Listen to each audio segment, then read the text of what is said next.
hukumallah.org. Lampiran 2, Sunat dan orang Kristen. Sunat, perintah yang hampir semua gereja anggap telah dihapuskan. Di antara semua perintah suci Allah, sunat tampaknya menjadi satu-satunya yang hampir semua gereja secara keliru anggap telah dihapuskan. Konsensus ini begitu luas sehingga bahkan para rival doktrinal terdahulu, seperti Gereja Katolik dan denominasi Protestan, Majelis Tuhan, Advent, Baptis, Presbyterian, Metodis, serta kelompok yang sering disebut sebagai sekte, seperti Mormon dan saksi-saksi Yehuwa, semuanya menyatakan bahwa perintah ini telah dibatalkan di kayu salib. Yesus tidak pernah mengajarkan penghapusannya. Ada dua alasan utama mengapa keyakinan ini begitu tersebar luas di kalangan umat Kristen, meskipun Yesus tidak pernah mengajarkan doktrin semacam itu. Dan semua rasul serta muridnya menaati perintah ini, termasuk Paulus, yang tulisannya sering digunakan oleh para pemimpin gereja untuk membebaskan orang non-Yahudi dari ketetapan yang ditetapkan langsung oleh Allah. Hal ini dilakukan meskipun tidak ada satu pun nubuat dalam Perjanjian Lama yang menyatakan bahwa dengan kedatangan Mesias, umat Allah baik Yahudi maupun non-Yahudi akan dibebaskan dari menaati perintah ini. Faktanya, sejak zaman Abraham, sunat selalu menjadi persyaratan bagi setiap laki-laki yang ingin menjadi bagian dari umat yang dikuduskan oleh Allah untuk diselamatkan, baik ia adalah keturunan Abraham atau bukan. Sunat sebagai tanda perjanjian kekal. Tidak ada seorang pun yang dapat menjadi bagian dari komunitas suci yang dipisahkan dari bangsa-bangsa lain, kecuali mereka tunduk pada perintah sunat. Sunat adalah tanda fisik dari perjanjian antara Allah dan umatnya yang istimewa. Lebih dari itu, perjanjian ini tidak terbatas pada jangka waktu tertentu atau hanya bagi keturunan biologis Abraham. Perjanjian ini juga mencakup semua orang asing yang ingin secara resmi bergabung dengan komunitas dan dipandang setara di hadapan Allah. Tuhan dengan jelas menyatakan, hal ini berlaku bukan hanya bagi mereka yang lahir di rumahmu, tetapi juga bagi hamba-hamba yang lahir di luar, tetapi telah engkau beli. Baik yang lahir di rumahmu maupun yang kau beli dengan uangmu, mereka harus disunat. Perjanjianku dalam dagingmu akan menjadi perjanjian yang kekal. Kejadian 17, 12-13. Orang non-Yahudi dan kewajiban sunat. Jika orang-orang non-Yahudi benar-benar tidak memerlukan tanda fisik ini untuk menjadi bagian dari umat yang dikuduskan oleh Tuhan, maka tiada alasan bagi Allah untuk mewajibkan sunat sebelum kedatangan Mesias, tetapi tidak sesudahnya. Tidak ada dukungan profetik untuk perubahan ini. Jika perubahan ini memang benar, maka harus ada informasi yang mendukungnya dalam nubuat-nubuat. Dan Yesus seharusnya telah memberitahu kita bahwa perubahan ini akan terjadi setelah kenaikannya. Namun, tidak ada satu pun bagian dalam Perjanjian Lama yang menyatakan bahwa orang non-Yahudi yang bergabung dengan umat Allah akan dibebaskan dari perintah apapun, termasuk sunat, hanya karena mereka bukan keturunan biologis Abraham. Dua alasan umum yang digunakan untuk tidak menaati perintah ini. Alasan pertama, gereja-gereja secara keliru mengajarkan bahwa perintah sunat telah dibatalkan. Alasan pertama, gereja mengajarkan bahwa hukum Allah tentang sunat dibatalkan, tanpa menjelaskan siapa yang konon membatalkannya, terletak pada kesulitan dalam melaksanakan perintah ini. Para pemimpin gereja takut bahwa jika mereka menerima dan mengajarkan kebenaran, bahwa Allah tidak pernah memberikan instruksi untuk menghapus perintah ini, mereka akan kehilangan banyak jemaat. Secara umum, perintah ini memang sulit untuk ditaati. Selalu begitu dan tetap demikian. Bahkan dengan kemajuan medis, seorang Kristen yang memutuskan untuk menaati perintah ini harus mencari tenaga medis profesional, membayar biaya sendiri, menjalani prosedur, menghadapi ketidaknyamanan pasca operasi, serta mengalami stigma sosial, seringkali menghadapi tentangan dari keluarga, teman, dan gereja. Kesaksian pribadi. Seorang pria harus benar-benar bertekad untuk menaati perintah Tuhan ini agar dapat melaksanakannya. Jika tidak, dia akan dengan mudah menyerah. Dukungan untuk meninggalkan jalan ini sangat banyak. Saya tahu ini karena saya sendiri mengalaminya pada usia 63 tahun ketika saya disunat dalam ketaatan kepada perintah Tuhan. Alasan kedua, kesalahpahaman mengenai delegasi atau otorisasi ilahi. Alasan kedua, dan tentu saja yang utama, adalah bahwa gereja tidak memiliki pemahaman yang benar tentang delegasi atau otorisasi ilahi. Kesalahpahaman ini dimanfaatkan sejak awal oleh iblis. ketika hanya beberapa dekade setelah kenaikan Yesus, muncul perebutan kekuasaan di antara para pemimpin gereja, yang akhirnya mengarah pada kesimpulan absurd bahwa Allah telah mendelegasikan kepada Petrus dan penerusnya otoritas untuk mengubah hukum Allah sesuka hati mereka. Penyimpangan terhadap banyak perintah. Penyimpangan ini tidak hanya berdampak pada sunat, tetapi juga banyak perintah lain dalam Perjanjian Lama yang selalu ditaati dengan setia oleh Yesus dan para pengikutnya. Otoritas atas hukum Allah. Dengan inspirasi dari iblis, gereja mengabaikan fakta bahwa setiap delegasi otoritas atas hukum Allah yang kudus harus datang langsung dari Allah sendiri, baik melalui nabi-nabinya dalam Perjanjian Lama maupun melalui Mesiasnya. Tidak dapat dibayangkan bahwa manusia biasa dapat memberikan diri mereka sendiri wewenang untuk mengubah sesuatu yang begitu berharga bagi Allah seperti hukumnya.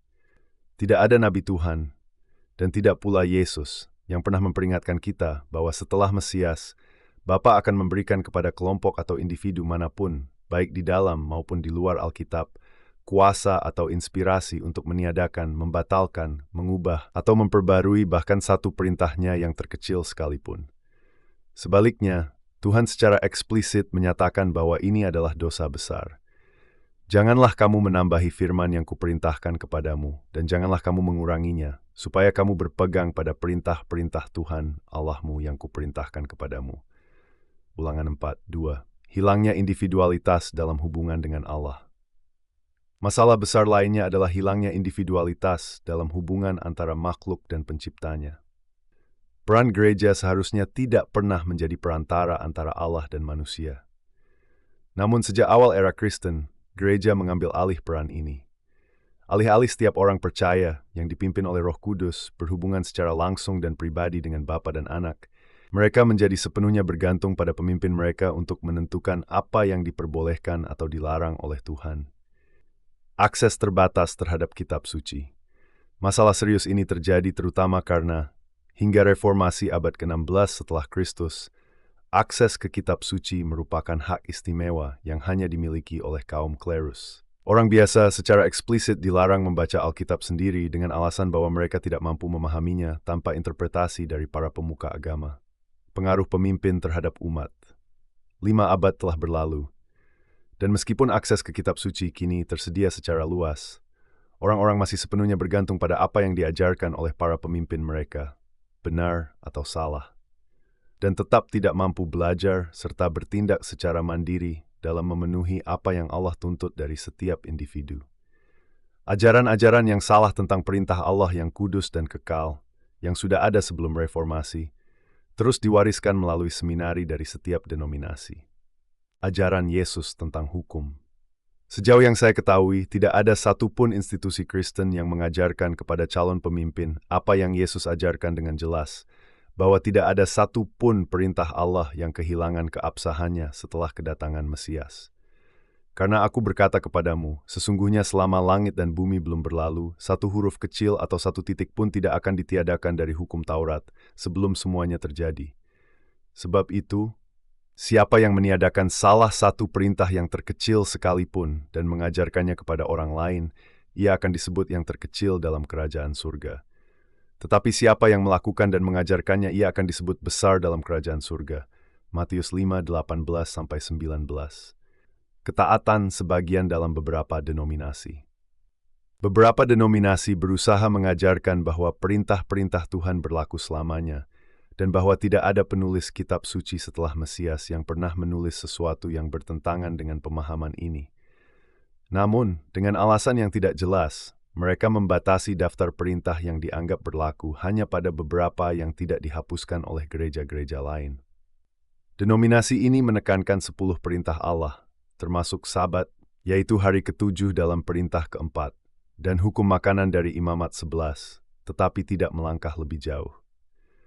Hal yang paling menarik adalah bahwa seleksi ini tidak disertai dengan justifikasi yang jelas berdasarkan Perjanjian Lama atau keempat Injil, yang menjelaskan mengapa perintah-perintah tertentu dianggap wajib, sementara yang lain, seperti aturan tentang rambut dan janggut, pemakaian tzitzit atau sunat, tidak disebutkan atau dipertahankan. Ini menimbulkan pertanyaan, jika semua perintah Tuhan itu kudus dan adil, mengapa memilih untuk menaati beberapa dan mengabaikan yang lain? Perjanjian kekal, sunat sebagai tanda perjanjian. Sunat adalah perjanjian kekal antara Allah dan umatnya, yaitu kelompok manusia yang dikuduskan dan dipisahkan dari seluruh populasi. Kelompok ini selalu terbuka untuk semua orang dan tidak pernah terbatas hanya pada keturunan biologis Abraham, seperti yang diasumsikan oleh beberapa orang. Sejak saat Allah menetapkan Abraham sebagai yang pertama dalam kelompok ini, Tuhan menegakkan sunat sebagai tanda perjanjian yang nyata dan kekal. Dengan jelas ditegaskan bahwa baik keturunan langsungnya maupun mereka yang bukan keturunannya memerlukan tanda fisik ini jika ingin menjadi bagian dari umatnya. Tulisan Rasul Paulus sebagai argumen untuk tidak menaati hukum kekal Allah. Salah satu upaya pertama untuk mengumpulkan berbagai tulisan yang muncul setelah kenaikan Kristus dilakukan oleh Marcion, 85–160 setelah Kristus, seorang pemilik kapal kaya pada abad kedua. Marcion adalah pengikut fanatik Paulus tetapi membenci orang Yahudi. Alkitab versinya terutama terdiri dari tulisan-tulisan Paulus dan Injilnya sendiri, yang oleh banyak orang dianggap sebagai versi plagiat dari Injil Lukas. Marcion menolak semua Injil dan surat lainnya, menganggapnya tidak diilhami. Dalam Alkitabnya, semua referensi ke Perjanjian Lama dihapus, karena ia mengajarkan bahwa Allah sebelum Yesus bukanlah Allah yang sama seperti yang diberitakan oleh Paulus. Alkitab Marcion ditolak oleh gereja Roma, dan ia dikutuk sebagai bidat. Namun, pandangannya bahwa tulisan Paulus adalah satu-satunya yang diilhami oleh Tuhan, serta penolakannya terhadap seluruh Perjanjian Lama dan Injil Matius, Markus, Yesus Yohanes telah memengaruhi kepercayaan banyak orang Kristen sepuh perkembangan kanon Perjanjian Baru. Kanon Perjanjian Baru diakui secara resmi pada akhir abad keempat, sekitar 350 tahun setelah Yesus kembali kepada Bapa. Konsili-konsili Gereja Katolik di Roma, Hippo, 393, dan Kartago, 397, berperan penting dalam menetapkan 27 kitab Perjanjian Baru yang dikenal saat ini. Konsili-konsili ini bertujuan untuk menegaskan kanon guna meredam berbagai interpretasi dan teks yang beredar di komunitas Kristen. Persetujuan dan penyertakan surat-surat Paulus. Surat-surat Paulus dimasukkan dalam kumpulan tulisan yang disetujui oleh Gereja Roma pada abad keempat. Kumpulan ini, yang dianggap suci oleh Gereja Katolik, disebut Biblia Sacra dalam bahasa Latin dan Ta Biblia Ta Hagia dalam bahasa Yunani. Setelah berabad-abad perdebatan tentang tulisan mana yang seharusnya menjadi bagian dari kanon resmi, para uskup gereja menyetujui dan menyatakan sebagai suci Perjanjian Lama Yahudi. Keempat, Injil, Kitab Kisah Para Rasul, dihubungkan dengan Lukas. Surat-surat kepada jemaat termasuk surat-surat Paulus. Kitab Wahyu oleh Yohanes. Pembentukan kanon ini memastikan bahwa tulisan Paulus tetap menjadi bagian utama dari kepercayaan Kristen, meskipun Yesus sendiri tidak pernah menyebutkan bahwa akan ada ajaran tambahan setelah kenaikannya. Penggunaan Perjanjian Lama pada zaman Yesus. Penting untuk dicatat bahwa pada zaman Yesus, semua orang Yahudi, termasuk Yesus sendiri, secara eksklusif membaca dan merujuk pada Perjanjian Lama dalam pengajaran mereka. Praktik ini terutama berbasis pada versi Yunani dari teks tersebut, yang dikenal sebagai Gintun sekitar 3 abad sebelum Kristus. Tantangan dalam menafsirkan tulisan Paulus.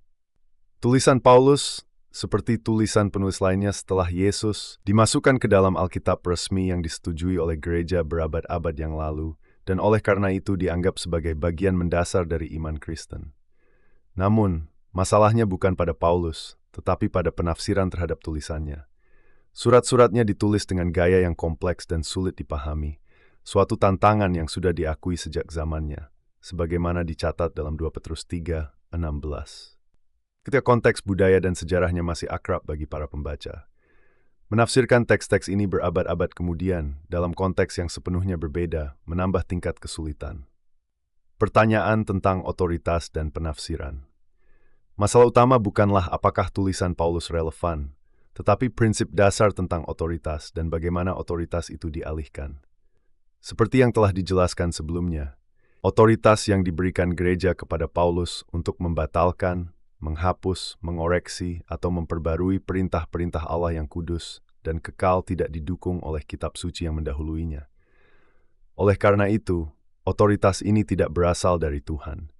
Tidak ada satupun nubuat dalam Perjanjian Lama atau dalam Injil yang menunjukkan bahwa setelah Mesias, Allah akan mengutus seorang pria dari Tarsus yang harus didengarkan dan diikuti oleh semua orang. Menyelaraskan penafsiran dengan Perjanjian Lama dan Injil. Ini berarti bahwa setiap pemahaman atau penafsiran terhadap tulisan Paulus adalah keliru jika tidak selaras dengan wahyu yang mendahuluinya. Oleh karena itu, seorang Kristen yang benar-benar takut kepada Allah dan firman-Nya harus menolak setiap penafsiran terhadap surat-surat, baik oleh Paulus maupun penulis lainnya, yang tidak sesuai dengan apa yang telah diungkapkan Tuhan melalui nabi-nabinya dalam Perjanjian Lama dan melalui Mesiasnya, Yesus. Kerendahan hati dalam menafsirkan kitab suci. Seorang Kristen harus memiliki kebijaksanaan dan kerendahan hati untuk berkata, "Aku tidak memahami ayat ini, dan penjelasan yang telah kubaca adalah keliru karena tidak didukung oleh para nabi Tuhan dan perkataan yang diucapkan oleh Yesus. Ako karena that is suwert, tingat timalarins, dear majeskon yurdaku." Ujian besar bagi bangsa non-Yahudi. Hal ini dapat dianggap sebagai salah satu ujian terbesar yang Tuhan pilih untuk diberikan kepada orang-orang non-Yahudi. Sebuah ujian yang serupa dengan apa yang dihadapi oleh bangsa Israel selama perjalanan mereka ke Kanaan. Seperti yang dinyatakan dalam Ulangan 8:2. Ingatlah bagaimana Tuhan, Allahmu, memimpin engkau dalam perjalanan di padang gurun selama 40 tahun ini, untuk merendahkan hatimu dan mengujimu, guna mengetahui isi hatimu. Apakah engkau akan menaati perintah-perintahnya atau tidak? Dalam konteks ini, Tuhan mencari mereka yang benar-benar bersedia bergabung dengan umat-Nya yang kudus.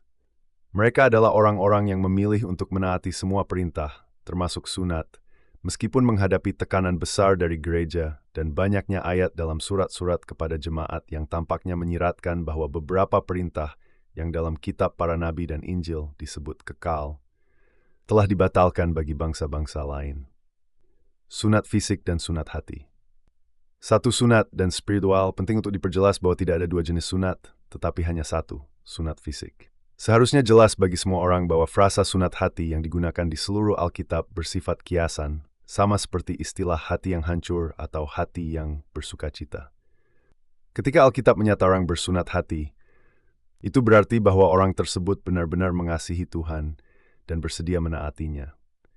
Sebaliknya, ketika dikatakan bahwa seseorang tidak bersunat hati, itu berarti mereka tidak hidup sebagaimana seharusnya, sebagai seseorang yang sungguh-sungguh mengasihi Tuhan dan tunduk kepada perintah-perintahnya. Dengan kata lain, seseorang mungkin telah disunat secara fisik, tetapi cara hidupnya tidak selaras dengan kehidupan yang diharapkan Tuhan dari umat-Nya. Melalui Nabi Yeremia, Tuhan menyatakan bahwa seluruh Israel berada dalam keadaan tidak bersunat hati. Sebab segala bangsa adalah orang-orang yang tidak bersunat, tetapi segenap kaum Israel pun tidak bersunat hatinya. Yeremia 9:26. Jelas bahwa mereka semua telah disunat secara fisik, tetapi dengan berpaling dari Tuhan dan meninggalkan hukum-Nya yang kudus, mereka dianggap sebagai orang yang tidak bersunat hati. Sunat fisik dan hati diperlukan. Semua anak laki-laki yang menjadi bagian dari umat Tuhan, baik Yahudi maupun non-Yahudi, harus disunat. Bukan hanya secara fisik tetapi juga dalam hati. Hal ini dinyatakan dengan jelas dalam firman berikut. Beginilah firman Tuhan Allah, tidak seorang pun dari orang asing yang ada di tengah-tengah orang Israel boleh masuk ke tempat kudusku, kecuali mereka yang telah disunat, baik dalam daging maupun dalam hati. Yehezkiel 44:9. Kesimpulan penting. 1. Konsep sunat hati sudah ada sejak zaman Perjanjian Lama dan bukan merupakan konsep baru dalam Perjanjian Baru yang menggantikan sunat fisik. 2. Sunat tetap menjadi kewajiban bagi semua yang menjadi bagian dari umat Tuhan, baik Yahudi maupun non-Yahudi. Sunat dan pembaptisan air. Beberapa orang keliru percaya bahwa baptisan air telah ditetapkan bagi orang Kristen sebagai pengganti sunat. Namun, klaim ini hanyalah rekayasa manusia, upaya untuk menghindari ketaatan terhadap perintah Tuhan. Jika klaim ini benar, maka seharusnya ada ayat dalam kitab para nabi atau dalam Injil yang menyatakan bahwa setelah kenaikan Mesias, Tuhan tidak lagi mengendaki sunat bagi orang non-Yahudi yang ingin bergabung dengan umat-Nya, dan bahwa baptisan akan menggantikannya.